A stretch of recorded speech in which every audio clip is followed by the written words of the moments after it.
Assalamualaikum warahmatullahi wabarakatuh.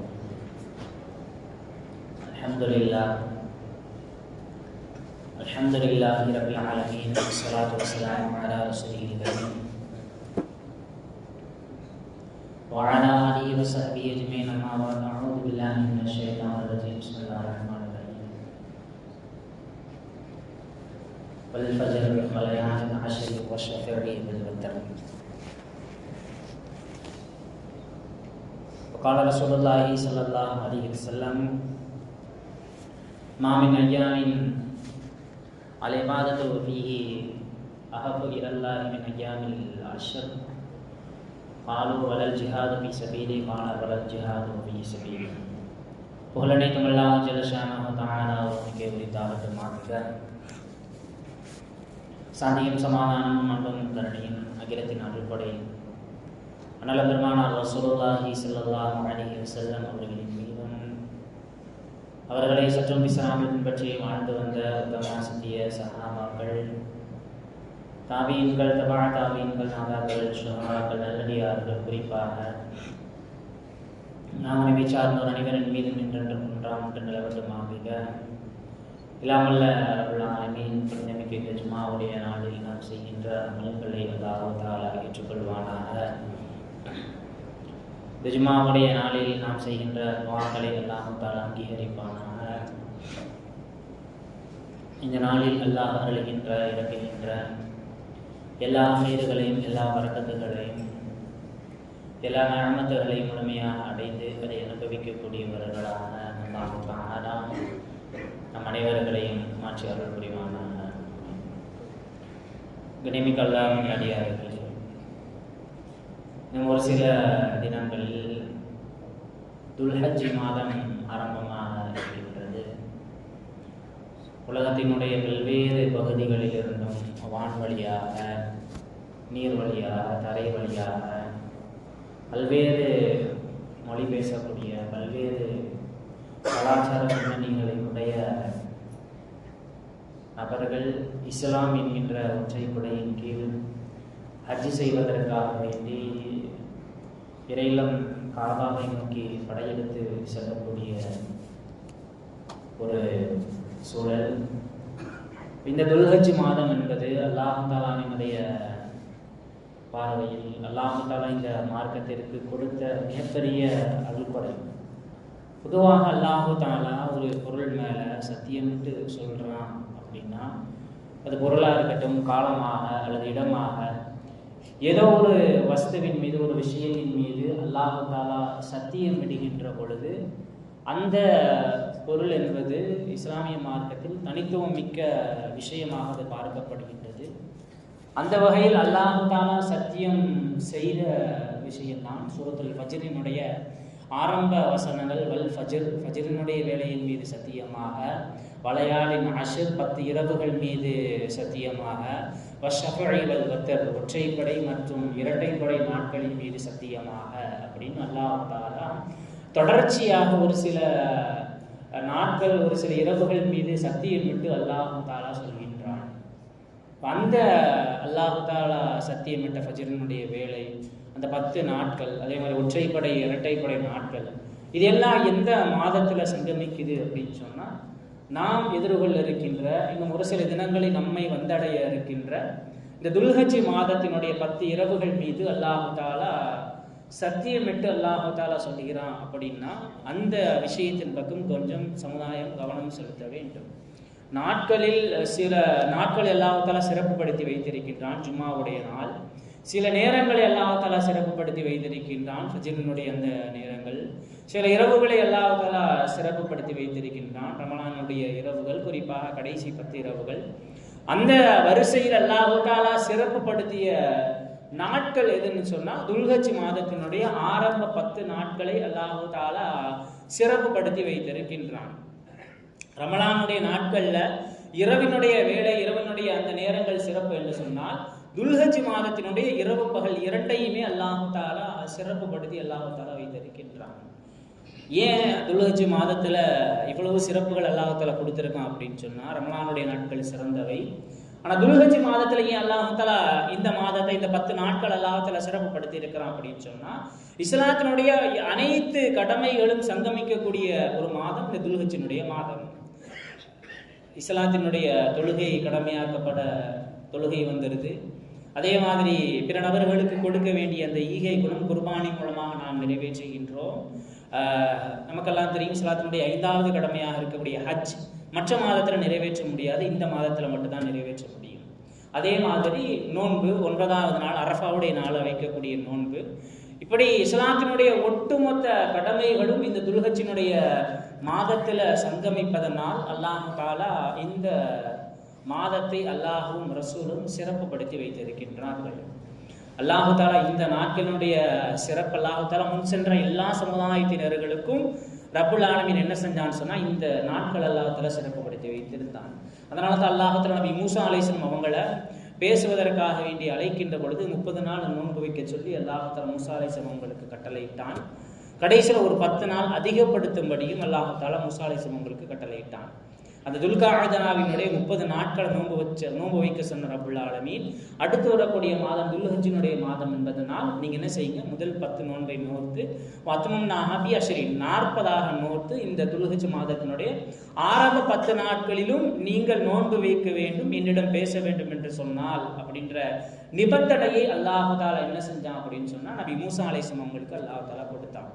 அப்ப நமக்கு மட்டுமல்ல, நமக்கு முன்னாடி சென்ற சமுதாயத்திலும் இந்த நாட்கள், குறிப்பாக துல்ஹஜ்ஜினுடைய ஆரம்ப 10 நாட்கள் அல்லாஹ் தஆலா அவிடத்தில் கண்ணியத்திற்குரிய சிறப்பிற்குரிய நாட்களாக இருந்து வந்திருக்கின்றது. இந்த நாட்கள்ல நாம செய்ய வேண்டிய விஷயம் என்ன? ஹதீஸ்ல வருது, ரசூல் ஸல்லல்லாஹு அலைஹி வஸல்லம் அவங்க சொல்லி இருக்கிறாங்க, சஹாபாக்களை பார்த்து சொல்லும்போது, மற்ற நாட்களில் நீங்கள் செய்யக்கூடிய அமல்களை விட இந்த துல்ஹஜ் மாதத்துல நீங்க செய்யக்கூடிய அமல் அல்லாஹ் தஆலா இடத்தில் எல்லா அமல்களையும் விட சிறந்தது அப்படின்னாங்க. அப்ப சஹாபாக்கள் கேட்டாங்க, யா ரசூலல்லாஹ் வலல் ஜிஹாது ஃபீ சபீல், இந்த நாட்கள்ல செய்யக்கூடிய அமல் அல்லாஹ் தஆலா நம்முடைய பாதையில் சென்று போர் செய்வதை விட சிறந்த அந்தஸ்து எங்களுக்கு பெற்று தந்து விடுமா அப்படின்ற மாதிரி சஹாபாக்கள் கேட்கும் பொழுது, அதுக்கு ரசூல் ஸல்லல்லாஹு அலைஹி வஸல்லம் அவங்க சொன்னாங்க, ஆம், இந்த துல்ஹஜ் மாதத்தில் நீங்கள் செய்யக்கூடிய அமல் என்பது அல்லாஹ்வினுடைய பாதையில் சென்று ஜிஹாது செய்வதை விட சிறந்தது அப்படின்னாங்க. அப்படிப்பட்ட நாட்களை எதிர்கொள்ள இருக்கின்றனா நம்ம ஜிஹாது ஃபீ சபீலிஹி அப்படின்ற வார்த்தையை வெறும் ஹதீஸாக பார்க்காமல் ரசூல் ஸல்லல்லாஹு அலைஹி வஸல்லம் அவங்க இந்த நாட்கள்ல மக்கள் ஆர்வப்பட்டு அமல் செய்ய வேண்டும் என்கின்ற காரணத்திற்காக ரசூல் ஸல்லல்லாஹு அலைஹி வஸல்லம் அவங்க ஜிஹாதை விட இந்த நாட்களில் செய்யக்கூடிய அமல்கள் சிறப்பு அப்படின்னு சொல்லியிருக்கிறாங்கன்னா, இந்த நாட்கள்ல நாம் கவனம் செலுத்த வேண்டிய விஷயங்கள் என்ன, எந்த விஷயங்கள் மீது நாம் அதிகமாக கவனம் செலுத்த வேண்டும் என்பதை நாம் யோசித்து பார்க்க வேண்டும். ஏன்னா இந்த நாட்கள் என்பது நம்முடைய ஆன்மீக வாழ்க்கையை பரிசோதித்து அதை மறுசீரமைப்பு செய்ய வேண்டிய நாட்கள் இந்த துல்ஹஜ்ஜினுடைய ஆரம்ப 10 நாட்கள். ஏன்னா இந்த நாட்கள்ல தான் ஈகையாக இருக்கட்டும், குர்பானியின் மூலமாக நாம் வெளிப்படுத்தக்கூடிய இறையச்சமாக இருக்கட்டும், அதே குர்பானியின் மூலமாக நாம் அல்லாஹ் தாலாவினுடைய முன்னிலையில் சமர்ப்பிக்கக்கூடிய நம்முடைய தியாக உணர்வாக இருக்கட்டும், அல்லாஹ் தாலாவிற்காக வேண்டி அர்ப்பணிக்கின்ற அந்த தன்மையாக இருக்கட்டும், இப்படி நிறைய இஸ்லாத்தினுடைய அல்லாஹ்வினோடு உண்டான தொடர்புகளை அதை உறுதிப்படுத்தக்கூடிய மாதமாக இந்த துல்ஹஜ்ஜினுடைய இந்த ஆரம்ப 10 நாட்கள் இருக்கின்றது. முன் சென்ற இமாம்கள் இப்னு உமர் ரலியல்லாஹு தஆலா அன்ஹு, அதே மாதிரி ஹசன் பஸ்ரி ரஹ்மத்துல்லாஹி அலை, இமாம் ஷாஃபி ரஹ்மத்துல்லாஹி அலை, இவங்கெல்லாம் என்ன செய்வாங்கன்னு சொன்னா, துல்ஹஜ்ஜினுடைய மாதம் வந்துருச்சுன்னா 9 நாட்கள் என்ன செய்வாங்கன்னா நோன்பு நோற்பாங்க. பிறை 1 அரஃபாயினுடைய நாள் வரைக்கும் 9 நாட்கள் என்ன செய்வாங்கன்னா நோன்பு நோற்பார்கள். அது மட்டுமல்ல, பகல் முழுக்க நோன்பிருந்து இரவு நேரங்களில் அதிகமாக குர்ஆனினுடைய வசனங்களை ஓதக்கூடிய பெருமக்களாக முன் சென்ற சஹாபாக்கள் இருந்திருக்கிறாங்க. இந்த காலகட்டத்தில் இந்த துல்ஹஜ்ஜினுடைய நாட்களில் துல்ஹஜ்ஜினுடைய அமல்களில் அந்த ஹஜ்ஜாக இருக்கட்டும் அல்லது குர்பானியாக இருக்கட்டும், அரஃபாவினுடைய நாளில் நாம் வைக்கக்கூடிய நோன்பாக இருக்கட்டும், இது குறித்த நாம் பார்க்கக்கூடிய பார்வை என்ன, அதே மாதிரி அல்லாஹ்வினுடைய பார்வை என்ன, ரசூலினுடைய பார்வை என்ன, வெளி சமூகத்தை சார்ந்தவர்கள் இந்த நாட்களில் நடைபெறக்கூடிய அமல்கள் அவர்களுடைய பார்வையில் எப்படி இருந்துச்சு அப்படின்றத நாம் யோசித்து பார்க்க வேண்டும். ஹஜ் நமக்கெல்லாம் தெரியும் எவ்வளவு உன்னதமான அமல், எல்லா வேறுபாடுகளையும் களைந்து முழுக்க முழுக்க அல்லாஹ்விற்காக வேண்டி மட்டும் செய்யக்கூடிய அமல். அல்லாஹு தாலா மற்ற அமல்களை கடமையாக்கும் பொழுது அல்லாஹு தாலா சில நிபந்தனைகள் அல்லாஹு தாலா சொல்லுவான். தொழுகையை எடுத்துக்கிட்டோம் அப்படின்னு சொன்னா, இன்ன ஸலாத்த தன்ஹா அனில் ஃபாஹ்ஷாஇ வல் முன்கர், மானக்கேடான விஷயங்களிலிருந்து உங்களை தொழுகை பாதுகாக்கும். ஏன் உங்கள் மீது நோன்பு கடமையாக்கப்பட்டது? லஅல்லக்கும் தத்தகூன், நீங்கள் இறையச்சம் உடையவர்களாக மாறுவதற்காக வேண்டி உங்கள் மீது நோன்பு கடமையாக்கப்பட்டது. ஆனா ஹஜ்ஜு சம்பந்தமாக விஷயங்களை கட்டளையிடுகின்ற பொழுது அல்லாஹ் தஆலா பயன்படுத்தக்கூடிய வார்த்தை வலில்லாஹி அலன் நாசி ஹஜ்ஜுல் பைத்தி. ஹஜ்ஜு செய்வது என்பது முழுக்க முழுக்க அல்லாஹ்விற்காக வேண்டி மட்டும் செய்யக்கூடிய அமல் என்று அல்லாஹ் தஆலா ஹஜ்ஜினுடைய கடமையை ரப்பல் ஆலமீன் குர்ஆன்ல சொல்லி தர்றான். அப்படின்னா மற்ற பிரதிபலன்களை தாண்டி முழுக்க முழுக்க அல்லாஹ்வினுடைய அடிமை, அல்லாஹ்விற்காக வேண்டி மட்டும் செய்கிறேன் அப்படின்ற ஒரு உன்னதமான கோட்பாடை உணர்த்தக்கூடிய ஒரு அமல் தான் இஸ்லாமிய மார்க்கம் நமக்கு கடமையாக்கி இருக்கின்ற அந்த ஹஜ். ஹஜ்ஜினுடைய விஷயம் நமக்கு சாதாரணமா தெரியலாம். நம்மளை பொறுத்த வரைக்கும் ஒரு வயதை தாண்டினதுக்கு அப்புறம், எல்லா வேலையும் முடிச்சதுக்கு அப்புறம், கையில் பொருளாதார வசதி படைக்கின்ற பொழுது ஹஜ்ஜி செய்யக்கூடிய ஒரு அந்த கண்ணோட்டத்தில் தான் நாம பார்த்து கொண்டு இருக்கின்றோம். அமெரிக்காவில் ஆரம்ப காலகட்டத்தில் நிறவெறி, அதாவது நிறம் சம்பந்தப்பட்ட வெறி பிரச்சனைகள் தலை தூக்கி இருந்த காலகட்டம், ராசிசம்னு சொல்லுவாங்க. அந்த கொள்கைக்கு எதிர்ப்பாக இருந்தவர் தான் மால்கம் எக்ஸ். இந்த மால்கம் எக்ஸ் 1964 ஹஜ்ஜிக்கு போறாரு. கருப்பினத்தவர்கள் வெள்ளை இனத்தவர்களுடைய பிரச்சனை தலை தூக்கி இருந்த காலகட்டத்தில் மால்கம் எக்ஸ் 1964 என்ன செய்யறாருன்னா ஹஜ்ஜிக்கு போறாரு. அதுக்கு முன்னாடி அவர் கருப்பினத்தவராக இருந்ததுனால வெள்ளை இனத்தவர்கள் எல்லோரும் கருப்பினத்தவர்களை அடிமைப்படுத்தி வைத்திருந்த அந்த காலகட்டத்தில் இவர் அந்த வெள்ளை இனத்தவர்கள் குறித்து ஒரு தவறான கண்ணோட்டத்தில் இருந்தார். வெள்ளையா இருக்கிறவங்கலாம் இப்படித்தான் கருப்பினத்தவர்களை அடிமையாக வைத்திருப்பார்கள் அப்படின்ற ஒரு தவறான கண்ணோட்டத்தில் நிறைய கருத்துக்களை எழுதிக்கிட்டு வந்தார். இப்படி எழுதிக்கிட்டு வரும்போது இவருடைய வாழ்க்கையில 1964க்கு முந்தைய காலகட்டம், அதுக்கு பிந்தைய காலகட்டம்னு 2 விதமா அவருடைய வாழ்க்கையை பிரிப்பாங்க. 1964 மால்கம் எக்ஸ் என்றவர் ஹஜ்ஜிக்கு போறாரு. ஹஜ்ஜிக்கு போகும்பொழுது அங்கு நடக்கக்கூடிய செயல்பாடுகளை பார்த்து ஒரு பெரிய கடிதத்தை எழுதினார். இணையதளத்தில் வந்து அவர் எழுதிய புத்தகத்தில் கூட அந்த கடிதங்கள் எல்லாம் நிறைய பதிப்புரை செய்யப்பட்டு வெளியிடப்பட்டிருக்கு. அப்போ 1964 ஹஜ்ஜுக்கு போன அவர் அங்கு நடக்கக்கூடிய செயல்கள் எல்லாத்தையும் பார்த்துட்டு, அரசரும் அதே போன்று அடிமட்ட தொண்டனும் ஒரே வரிசையில் ஒரே மாதிரியான உடை, ஒரே மாதிரியான அமல்கள், எந்தவித வேறுபாடும் இல்லாம கருப்பினத்தவர் வெள்ளை இனத்தவர் இப்படி உலகத்தினுடைய பல்வேறு கலாச்சாரங்கள்ல பல்வேறு பொருளாதாரம் எல்லாமே வேற வேற மாதிரியான அமைப்புகள்ல இருந்து வந்தவங்க அல்லாஹ் தஆலாவிற்காக வேண்டி ஒரே இடத்தில் ஒன்று கூடி ஒரே மாதிரியான அமலை அப்படியே பல ஆயிரம் ஆண்டுகளாக அப்படியே பின்பற்றக்கூடிய இந்த விஷயத்தை பார்த்து அவரு கடிதத்தில் எழுதுறாரு. 39 ஆண்டுகள் நான் என்னுடைய வாழ்க்கையில நான் கழித்திருக்கின்றேன். ஆனால் இந்த வருடம் மட்டும்தான் இந்த ஹஜ்ஜினுடைய செயல்கள் அனைத்தையும் நாம் பார்க்கின்ற பொழுது என்னை நான் உண்மையாக மனிதனாக நான் உணர்கிறேன் அப்படின்னாரு. அது மட்டுமல்ல, இஸ்லாம் மட்டுமே உலகத்திற்கு உண்மையான சகோதரத்துவத்தை வழங்குகிறது என்பதாக இந்த மால்கம் எக்ஸ் பதிவு செய்கிறார் என்று என்னுடைய புத்தகங்கள் எழுதி வைங்க அப்படின்ற மாதிரி அந்த மால்கம் எக்ஸ் என்ன செஞ்சாருன்னு சொன்னால் ஒரு பெரிய கடிதத்தை எழுதியிருந்தார். அங்கே நடந்த செயல்பாடுகள் எல்லாம் பார்த்துட்டு நம்மளை பொறுத்த வரைக்கும் இது ஒரு ஆன்மீக கடமை. வயசானதுக்கு அப்புறம் போய் எல்லா கடமையும் முடிச்சுட்டு போய் என்ன செய்யணும், ஹஜ்ஜி செய்யணும், அல்லது பொருளாதார வசதி படைத்தவர்கள் அந்த மாதிரியான ஒரு தவறான கண்ணோட்டத்தில் நாம் இந்த ஹஜ்ஜினுடைய கடமையை பார்க்கின்ற இந்த நேரத்தில், இந்த நாளில் அல்லாஹ் தஆலா இந்த நாட்களில் கடமையாக்கி இருக்கின்ற ஹஜ் என்பது உலகத்தினுடைய பார்வையில் எப்படி பார்க்கப்பட்டது என்பதை நாம் உணர்கின்ற பொழுதுதான் அங்கே அவர்கள் ஹாஜிகள் ஹஜ்ஜினுடைய கடமையை நிறைவேற்றுகின்ற பொழுது அல்லாஹ் தஆலா இந்த நாட்களில் ஹஜ்ஜினுடைய கடமையை கடமையாக்கி இதனுடைய உண்மையான தத்துவத்தை உலகத்திற்கு பறைசாற்றக்கூடியவர்களாக நம்முடைய வாழ்க்கையில் அவங்க எப்படி இந்த ஹஜ்ஜை பார்த்தாங்க, ஹாஜிகளை எப்படி பார்த்தாங்க, அப்படிப்பட்ட ஒரு பார்வை இஸ்லாத்தினுடைய பார்வை நம்முடைய வாழ்க்கை ஊடாக பிரதிபலிக்கிறதா? அவர் எப்படி இஸ்லாத்திற்கு உண்மையான சகோதரத்துவத்தை உணர்த்தக்கூடிய ஒரே மார்க்கம் இஸ்லாம் என்று சொன்னாரோ அப்படிப்பட்ட வாழ்க்கை வாழக்கூடியவர்களாக முஸ்லிம்களாக இருக்கக்கூடிய நாம இருக்கிறோமா அப்படின்றத நாம் சிந்தித்து பார்க்க வேண்டும். இது வெறும் ஒரு ஆள் தான், நிறைய நபர்கள் உலகத்தினுடைய மிகச்சிறந்த மாற்றத்தை ஏற்படுத்தியவர்கள் அனைவரும் ஹஜ் குறித்து நிறைய பதிவுகளை எழுதியிருக்கிறாங்க. அப்படிப்பட்ட பார்வை நம் மீது பார்க்கிறார்கள் என்றால் அந்த பார்வைக்குண்டான வாழ்க்கைக்கு சொந்தக்காரர்களாக நாம் மாறி இருக்கின்றோமா? இஸ்லாம் காட்டி தந்த வழிமுறைப்படி நம்முடைய வாழ்க்கை முறை இருக்கிறதா என்பதாக இந்த 10 நாட்கள்ல நாம் என்ன செய்யணும் சொன்னா சிந்தித்து பார்க்க வேண்டும். நிறைய விஷயங்களை குறைந்தபட்சம் மற்ற நாட்கள்ல கண்டிப்பாக செய்ய வேண்டும். குறைந்தபட்சம் இந்த 10 நாட்கள்ல இந்த மாதிரியான விஷயங்கள்ல ஹஜ்ஜினுடைய கடமை இந்த மாதத்துல வருவதனால் அந்த ஹஜ்ஜினுடைய கடமைக்கு பின்னால் அல்லாஹ் தஆலா இந்த உலகத்திற்கு உணர்த்திய செய்திகளை நம்முடைய வாழ்க்கையில் நாம் உள்வாங்கி பயணிக்கின்றோமா என்பதை நாம் சிந்தித்து பார்க்க வேண்டும். இந்த ஹஜ்ஜினுடைய அந்த துல்ஹஜ்ஜினுடைய ஆரம்ப 10 நாட்கள்ல முதல் விஷயம் என்ன செய்யணும்னு சொன்னா, நாவை பேணக்கூடியவர்களாக நாம் இருக்கணும். தேவையில்லாத விஷயங்களை விட்டு தவிர்த்து கொள்வது, தேவையில்லாத தர்க்கங்களை விவாதங்களை விட்டு குறைந்தபட்சம் இந்த 10 நாட்களில் இந்த மாதிரியான விஷயங்களை பயிற்சி செய்யக்கூடிய நபர்களாக நாம் மாறணும். இப்னு உமர் ரலியல்லாஹு தஆலா அன்ஹு, அபூ ஹுரைரா ரலியல்லாஹு தஆலா அன்ஹு, இந்த 2 சஹாபிகள் இந்த 10 நாள் வந்துருச்சு அப்படின்னு சொன்னா என்ன செய்வாங்கன்னா, எந்த இடத்துக்கு போனாலும் தக்பீர் சொல்லிக் கொண்டே செல்வார்களாம். அது கடைவீதியாக இருந்தாலும் அவங்க என்ன செய்வாங்கன்னா தக்பீர் சொல்லிக் கொண்டே இருப்பார்கள். இந்த விஷயத்தின் மூலமாக சமுதாயம் நாம் உணர வேண்டிய செய்தி, இந்த 10 நாட்கள்ல நம்முடைய நாவை அடக்குவதற்கு அல்லது நாவினுடைய தீங்கை நாம் பாதுகாப்பதற்கு குறைந்தபட்சம் நாம் முயற்சி செய்ய வேண்டும். இப்னு முபாரக் ரஹ்மத்துல்லாஹி அலைஹி அவங்க சொல்லுவாங்க, அங்கே செல்லக்கூடிய ஹாஜிகள் குறித்து அல்லாஹ் தஆலா குர்ஆன்ல ஒரு விஷயத்தை சொல்லியிருக்கான், ஃபலா ரஃபஸ வலா ஃபுசூக வலா ஜிதால ஃபில் ஹஜ். தேவையில்லாத பேச்சு, பாவம் சம்பந்தப்பட்ட பேச்சு, தேவையில்லாத தர்க்கங்கள் எல்லாம் ஹஜ்ஜில கிடையாது.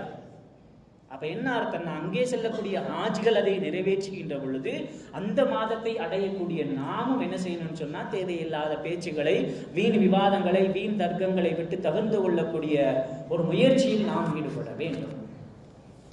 எந்த அளவுக்கு சஹாபாக்கள் இந்த இந்த 10 நாட்கள் அமல் செய்வதற்கு முயற்சி செய்வாங்கன்னா, சயீத் இப்னு முஸையிப் ரலியல்லாஹு தஆலா அந்த சஹாபியை பார்த்து இந்த 10 நாட்கள்ல அமல் செய்யற விஷயத்தை பார்த்த மற்ற சஹாபாக்கள் எல்லாம் சொல்லுவாங்க, ஏன் இப்படி உடம்புல வருத்திக்கிட்டு இந்த நாள்ல நீங்க அமல் செய்றீங்க? அவ்வளவு பிற நபர்கள் பார்த்து இப்படி சொல்லக்கூடிய அளவிற்கு சஹாபாக்கள் தங்களுடைய வாழ்க்கையில் இந்த நாட்கள் அமல் செய்ததற்கான காரணம் ரசூல் ஸல்லல்லாஹு அலைஹி வஸல்லம் சொன்ன ஒரு வார்த்தை, வலல் ஜிஹாது ஃபீ சபீலிஹி.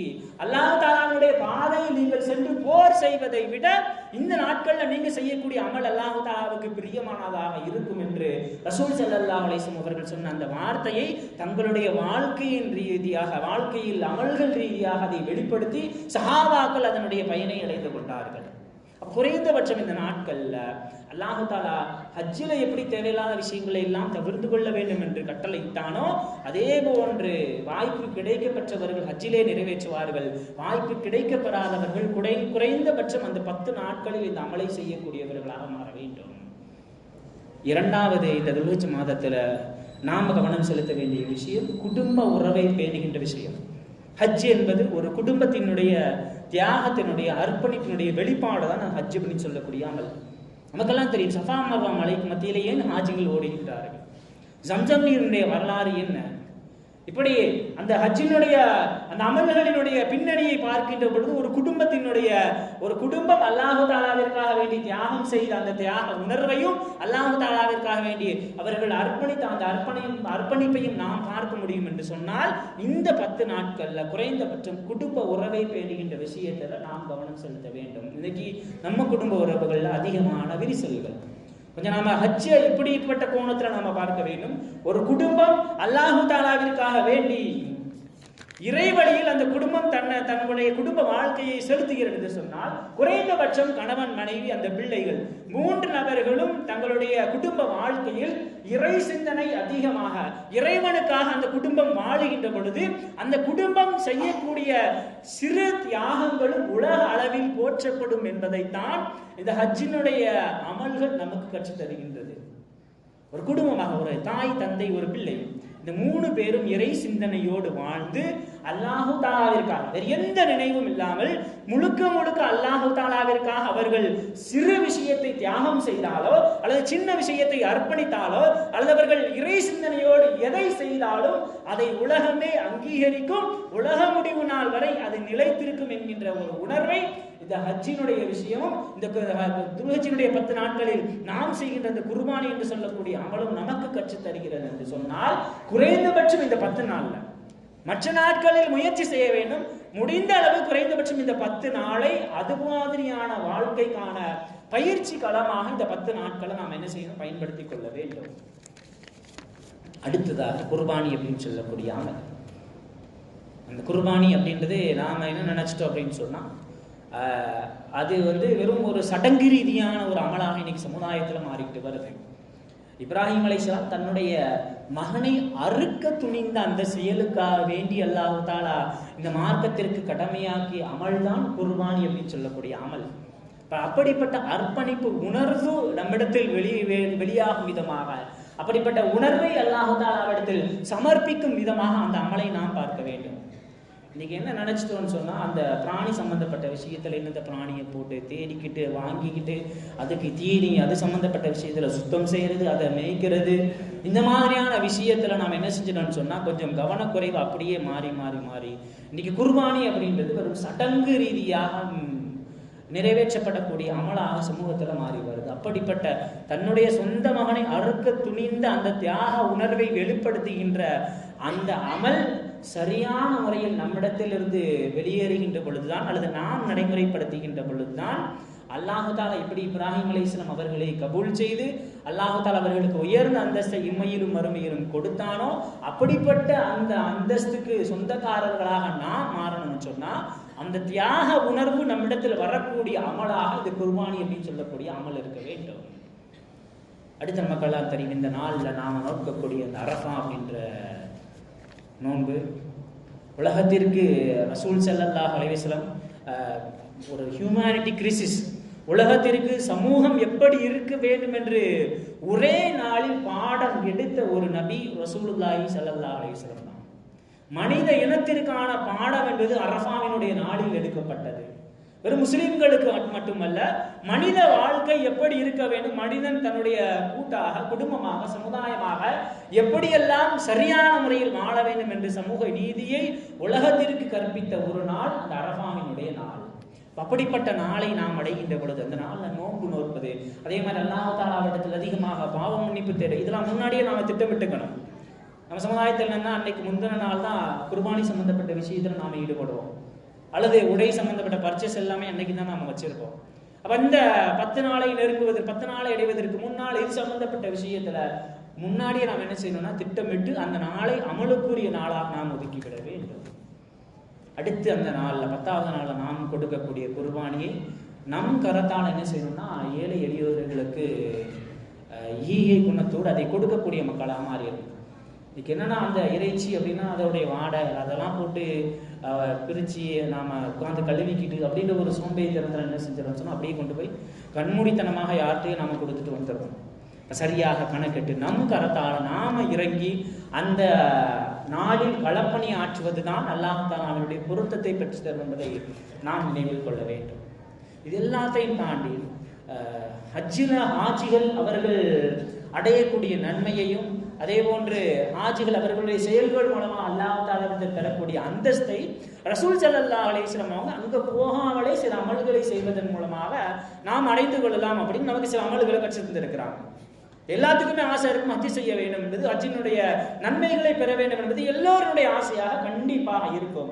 அப்ப அப்படிப்பட்ட பொருளாதார வசதி அல்லது உடல்நிலை வசதி, உடல்நிலை அந்த சூழ்நிலை அமையாத மக்கள் அங்கு சென்று அவர்கள் செய்யக்கூடிய அந்த நன்மையை நாம் எப்படி பெற்றுக்கொள்ளலாம் என்று சின்ன சின்ன அமல்கள் மூலமாக ரசூல் ஸல்லல்லாஹு அலைஹி வஸல்லம் அவர்கள் இந்த சமுதாயத்திற்கு கற்றுக் கொடுத்திருக்கின்றார்கள். குறைந்தபட்சம் அந்த 10 நாளில் அந்த அமல்களை செய்யக்கூடிய நபர்களாக மாற வேண்டும். முதலாவதாக இஷ்ராக தொழுகை. ஹதீஸ்ல வருது, ரசூல் ஸல்லல்லாஹு அலைஹி வஸல்லம் சொல்லியிருக்காங்க, ஃபஜ்ரினுடைய தொழுகை தொழுது விட்டு அந்த நேரத்தில் அந்த இடத்துல கொஞ்ச நேரம் அமர்ந்து சூரியன் உதயமானதற்கு பின்னால் யார் 2 ரக்அத்துகள் இஷ்ராகினுடைய தொழுகை தொழுகின்றாரோ அவருக்கு அல்லாஹ் தஆலா முழு ஹஜ்ஜினுடைய உம்ராவினுடைய நன்மையை தருகிறான் அப்படின்னாங்க.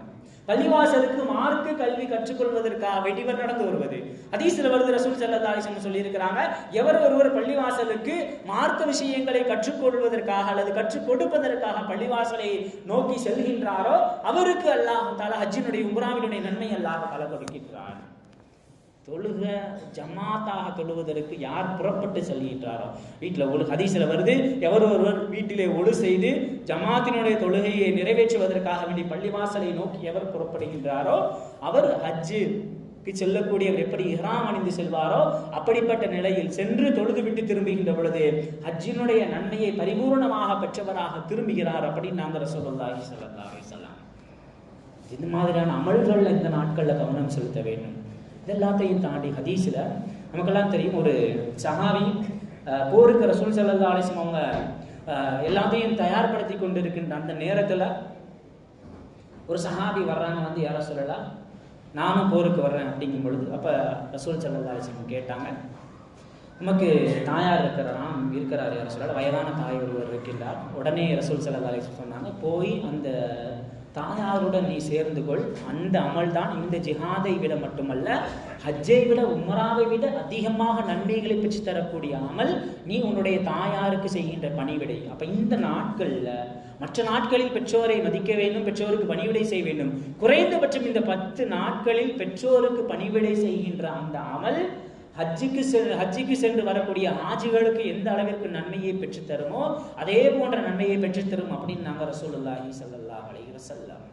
அப்போ இந்த துல்ஹஜ்ஜினுடைய நாட்களை, அந்த மாதத்தை எதிர்கொண்டு இருக்கின்ற நாம் நம்முடைய அந்த 10 நாட்களும் எப்படி இருக்க வேண்டும், ஆன்மீக ரீதியாக, உடல் ரீதியாக நம்முடைய நாட்கள், அந்த நாட்கள் எப்படி அமலில் நாம் அதிக ஆர்வம் காட்ட வேண்டும் என்று முன்னரே திட்டமிட்டு அந்த நாளில் சரியாக அமல் செய்து அல்லாஹ்வுடைய தூதர் ரசூலுல்லாஹி ஸல்லல்லாஹு அலைஹி வஸல்லம் அவர்கள் சொன்னது போல் வலல் ஜிஹாது ஃபீ சபீலி, இறைவனுடைய பாதையில் சென்று போர் செய்வதை விட சிறந்தது என்று அடையாளப்படுத்திய அந்த நாட்களை சரியான முறையில் பயன்படுத்தக்கூடிய மக்களாக அல்லாஹ் தஆலா நம் அனைவர்களை மாற்றி அருள் புரிவானாக. அதே மாதிரி வரக்கூடிய ஞாயிற்றுக்கிழமை பிறை பார்க்க வேண்டும். அதாவது திங்கட்கிழமை 1வது பிறை அல்லாஹ் நாடினால் ஆரம்பமாக இருக்கும். ஞாயிற்றுக்கிழமை மகரிப்பில் பிறை பார்க்க வேண்டும். அதனால் அதற்கு முன்னராக குர்பானி கொடுக்கக்கூடியவர்கள் தங்களுடைய முடிகளையும் நகங்களையும் வெட்டிக்கொள்ள வேண்டும் என்பதை நினைவில் வைத்துக் கொள்ளுங்கள். வாஹிரு தஅவானா அல்ஹம்துலில்லாஹி ரப்பில் ஆலமீன். அஸ்ஸலாமு அலைக்கும் வரஹ்மத்துல்லாஹி வபரகாத்துஹு. சுன்னத்துல்